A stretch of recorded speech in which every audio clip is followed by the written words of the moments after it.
मैं doctor Rakesh Tiwari, assistant professor, government VYT PG autonomous college Durg. आज का टॉपिक है वर्चुअल वर्क या कल्पित कार्य।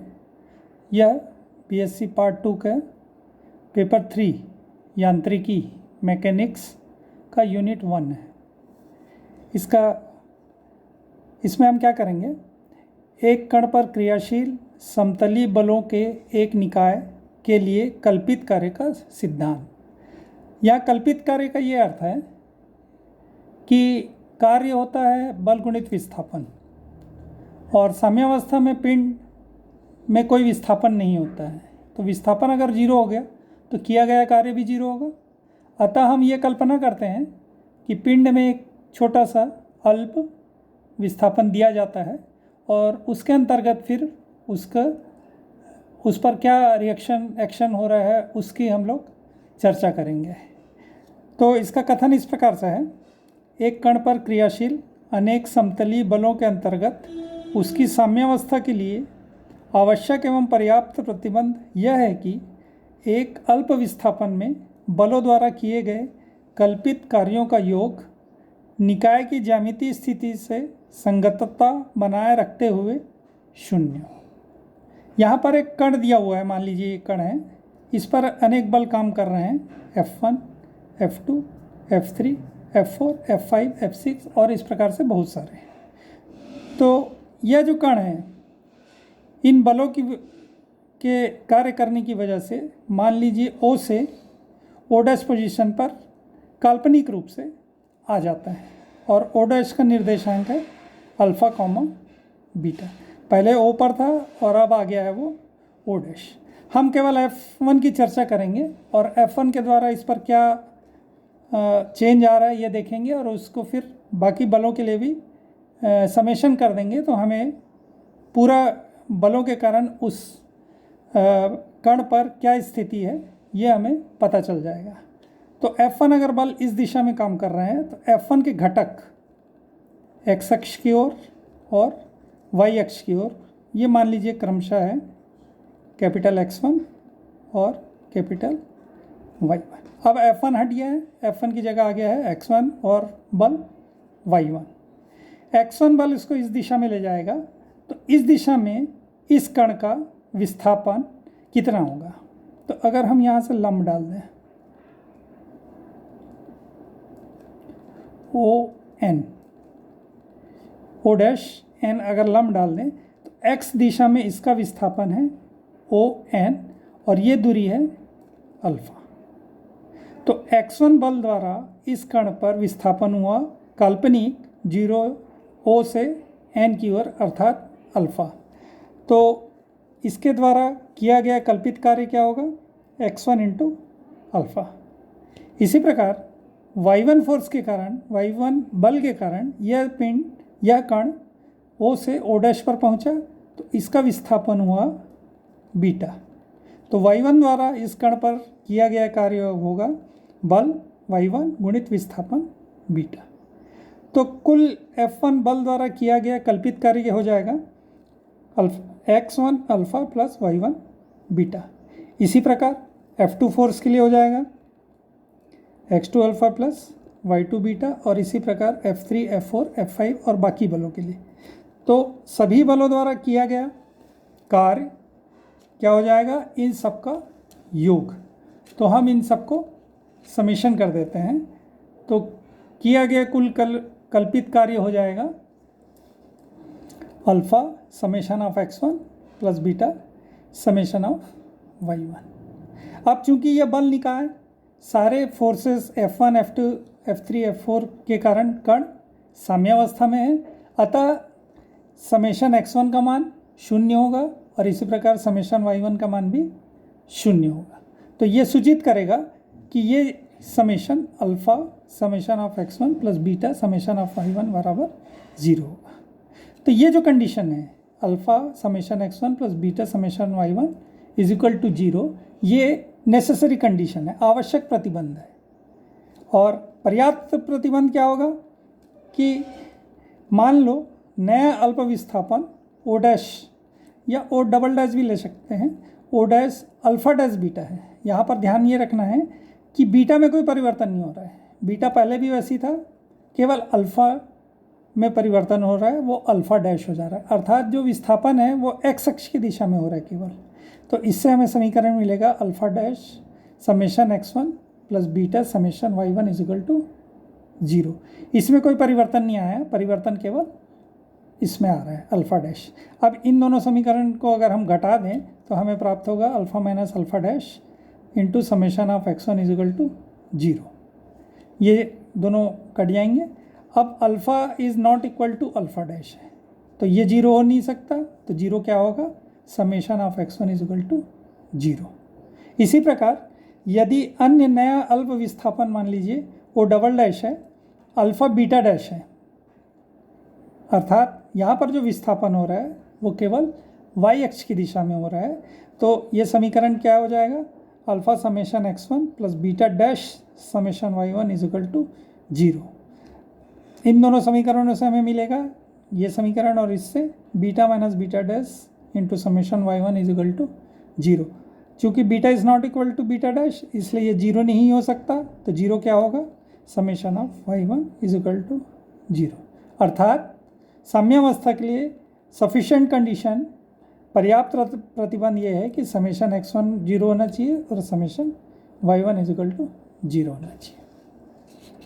अब हम इसी प्रिंसिपल को, इसी सिद्धांत को पिंड के लिए अप्लाई करते हैं। तो इस केस में क्या होगा,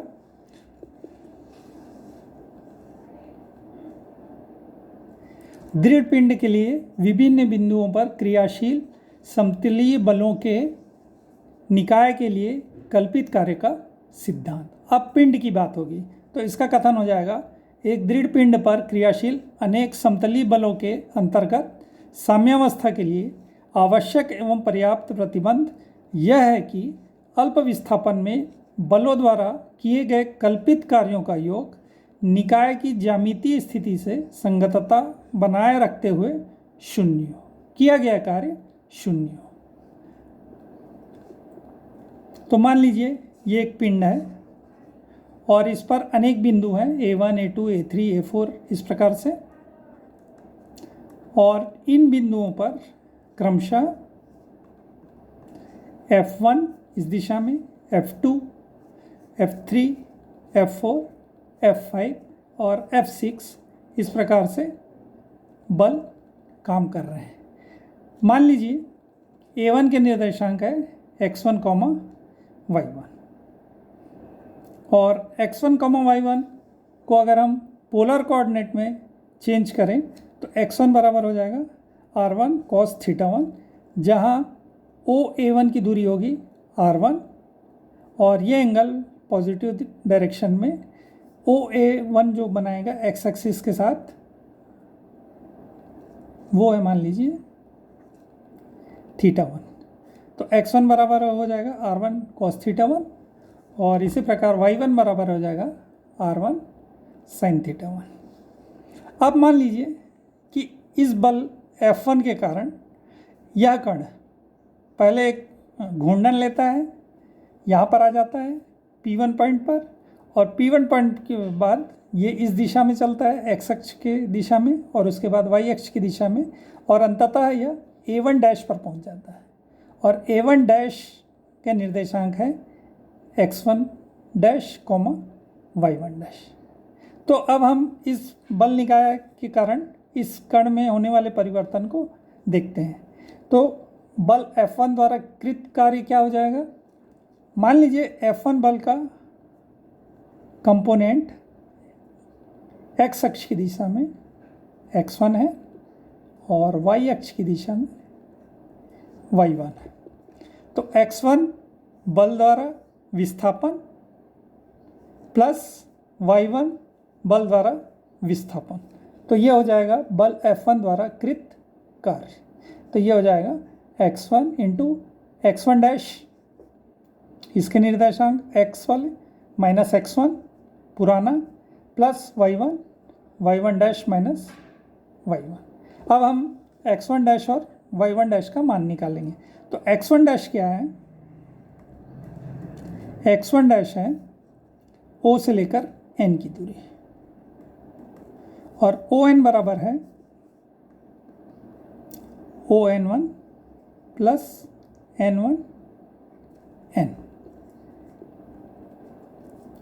तो ON1 इस त्रिभुज में आप देखिए ON1 P1 में ये जो एंगल है ये हो गया है θ1 प्लस ओमेगा, ये दूरी है R1, तो ये ON1 कितना हो जाएगा, ये हो जाएगा R1 cos θ1 प्लस ओमेगा, ये दूरी, और N1N कितना है, ये दूरी P1 से M1 की, ये दोनों बराबर हैं, तो ये दूरी कितनी है, मान लीजिए ये अल्फ़ा चला है और ये इस दिशा में बीटा चला है, तो ये मान लीजिए अल्फ़ा, तो x1 डैश कितना आ गया, R1 cos θ1 plus omega plus alpha.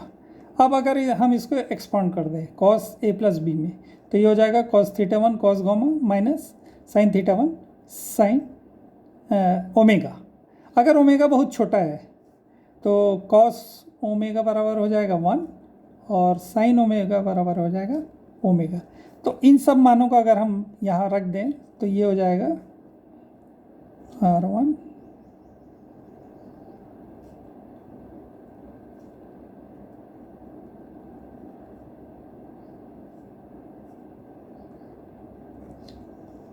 और ये हो जाएगा R1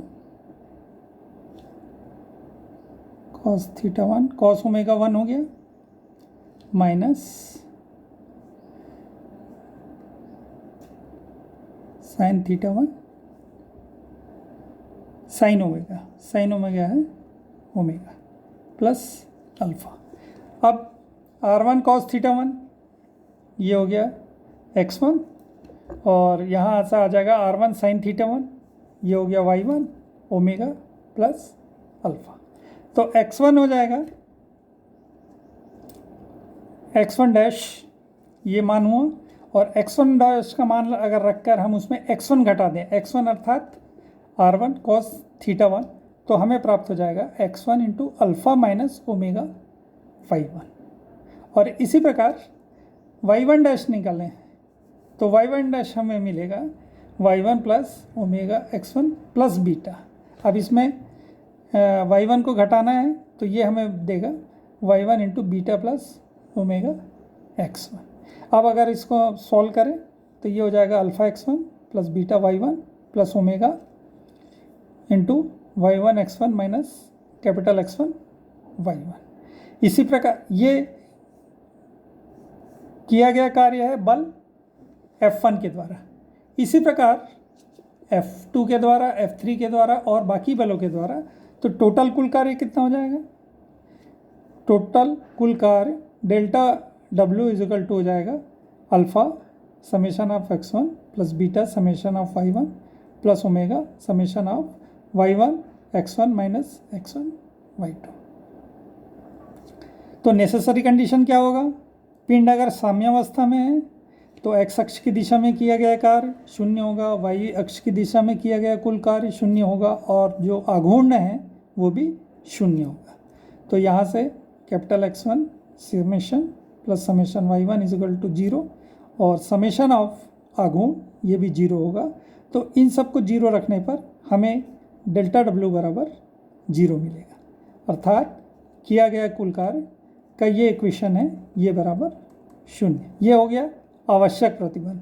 अब पर्याप्त प्रतिबंध निकालने के लिए फिर वैसी एक बार विस्थापन हम केवल x अक्ष की दिशा में दें, एक बार y अक्ष की दिशा में दें और केवल एक बार घूर्णन हो, अर्थात if alpha is not equal to 0, beta और ओमेगा 0 है, अर्थात केवल विस्थापन जो है x अक्ष की दिशा में हो, तो alpha is not equal to 0। तो इससे हमें यह समीकरण क्या देगा, अल्फ़ा इंटू समेशन x1 बराबर 0। चूँकि अल्फ़ा 0 नहीं है इसलिए summation x1 is equal to 0। दूसरा, beta is not equal to 0, अर्थात विस्थापन जो हो रहा है केवल y अक्ष की दिशा में हो रहा है, तो ये हमें समीकरण देगा beta into summation y1 is equal to 0। This implies beta is not equal to 0, this implies sigma y1 is equal to 0 and lastly alpha beta is not alpha and beta is equal to 0, अर्थात केवल घूर्णन हो रहा है, x और Y अक्ष की दिशा में कोई विस्थापन नहीं हो रहा है। तो ये समीकरण हमें देगा omega summation of y1 x1 minus capital X1 y1 is equal to 0।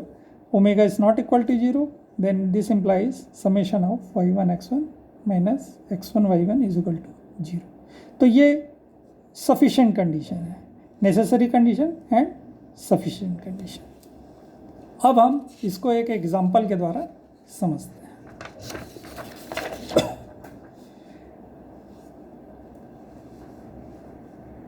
इसमें फ्रेम की समस्या रहती है और फ्रेम जो है वो रॉड से मिलकर बना होता है और फ्रीली जॉइंड होता है। जैसे अगर चार रॉड को इस प्रकार से फ्रीली बांध दिया जाए,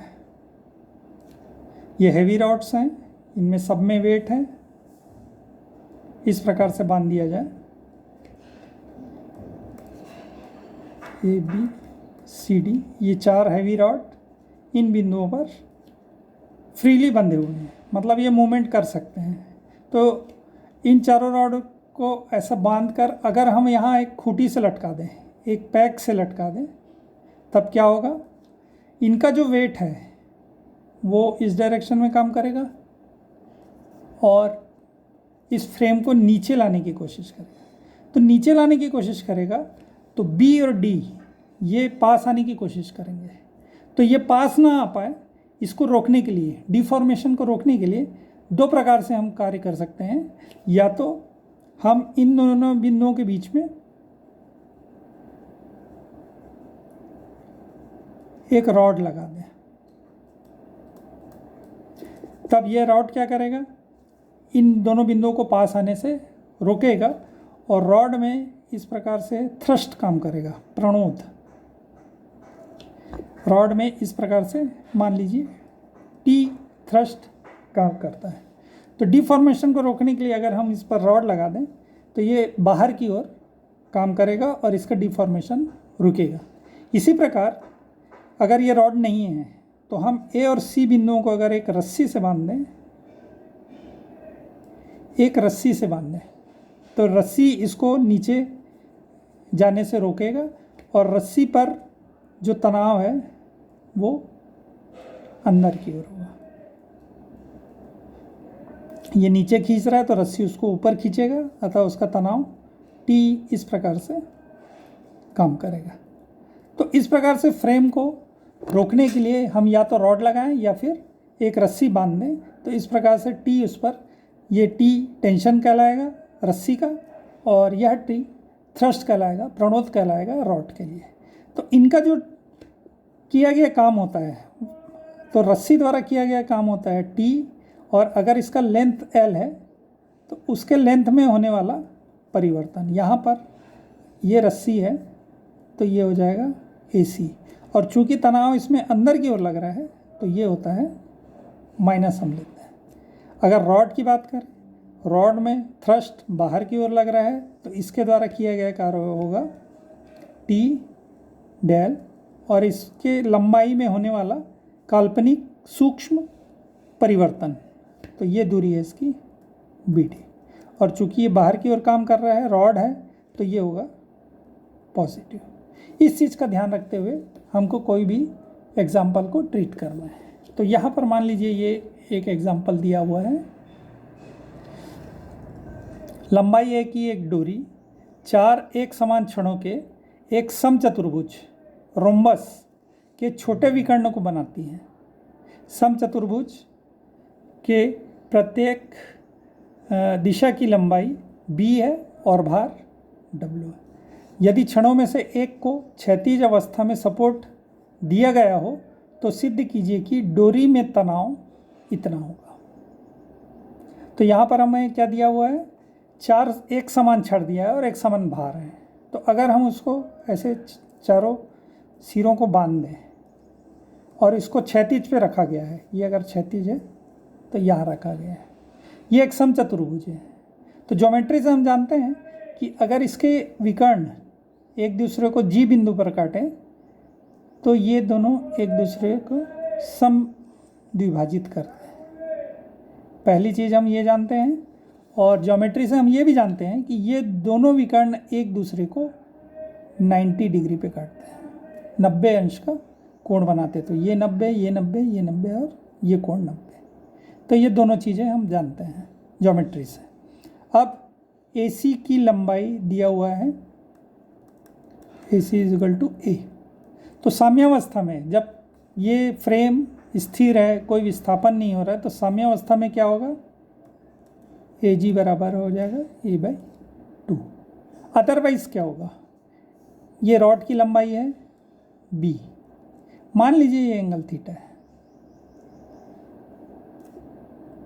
ये 90 है, तो थीटा के लिए ये AG जो है आधार का काम करेगा, अतः AG/AB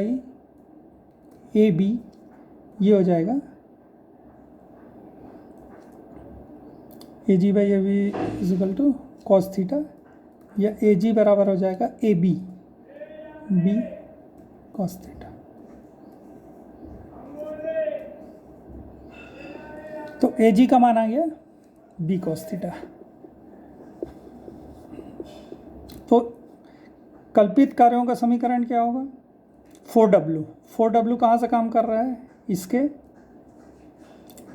गुरुत्व केंद्र से। और गुरुत्व केंद्र अगर हम लंबाई ऊपर से नापे, AB रॉड से नापे, तो इसकी दूरी होगी,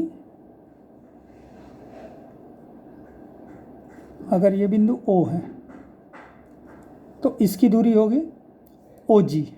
अब OG का मान निकालने के लिए ये हमारे पास समकोण त्रिभुज है, इसकी लंबाई हमें मालूम है, AG की लंबाई, AG की लंबाई है B cos थीटा। तो OG क्या हो जाएगा, OG हो जाएगा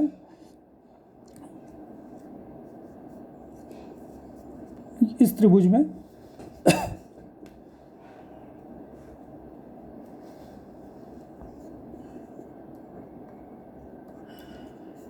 OG/AG, OG लंब है, AG कर्ण है, तो ये हो जाएगा साइन थीटा। तो OG बराबर हो जाएगा AG साइन थीटा, और AG है B cos theta sine theta. तो साइन थीटा cos थीटा हो जाएगा, अगर हम 2 से गुणा करके 2 से भाग देते तो ये हो जाएगा साइन 2 थीटा। तो OG का मान आ गया इस प्रकार से। अब AC की लंबाई, AC की लंबाई है 2 टाइम्स AG। AG हम निकाल चुके हैं B cos थीटा, तो AC क्या हो जाएगा 2B cos थीटा। तो कल्पित कार्य का समीकरण क्या हो जाएगा, 4W